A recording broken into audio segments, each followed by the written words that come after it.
Faheem pigeon vlogs को देखने वाले तमाम दोस्तों भाइयों को अस्सलामुअलैकुम।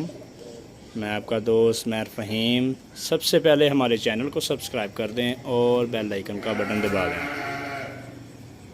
जी दोस्तों, ये आज एक पट्ठी पकड़ी है। ठीक है दोस्तों, मैं अभी आया हूँ तो लड़के ने मेरे आने से पहले पकड़ी हुई थी। इसका शौक करें इसका भी, और अभी इसका पर कुंदे का भी शो करवाता हूँ। ठीक है दोस्तों, ये शो करें।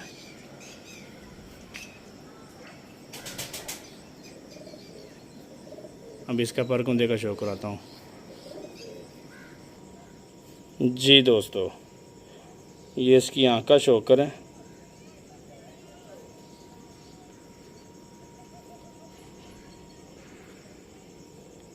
सफ़ेद और हल्के से सुर्ख कलर के डोरे हैं इसके।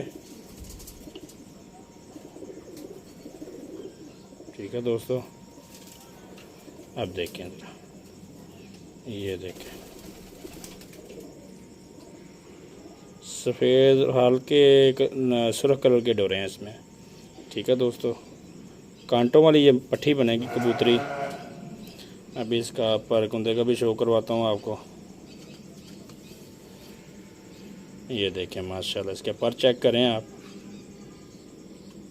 ये देखें, ज़बरदस्त पर हैं। और ये दूसरा पल्ला, 7वीं कली की पट्ठी है। ये बहुत ही नायाब नस्ल है ये किसी की, बिल्कुल चौड़े पर हैं इसके। ये देखें, और ये इसकी टेल है, बंद टेल है इसकी, हड्डी जोड़ की मज़बूत माशाल्लाह, बहुत ही आउट क्लास। जी दोस्तों, इसका शौक करें। और अगर किसी दोस्त भाई की हो तो स्क्रीन के ऊपर नंबर चल रहा है, हमारे साथ रब्ता करें आप। ठीक है दोस्तों, अभी फिर इसको छोड़ के आपको शो करवाता हूँ। जी दोस्तों, ये चेक करें माशाल्लाह, बहुत ही नायाब नस्ल है किसी की। अगर किसी दोस्त भाई की हो तो स्क्रीन पे नंबर चल रहा है, हमारे साथ रब्ता करें, इंशाल्लाह उसकी अमानत होगी। उम्मीद करते हैं दोस्तों भाइयों को वीडियो पसंद आई होगी। अगली वीडियो तक के लिए इजाज़त दीजिए। अल्लाह हाफिज़।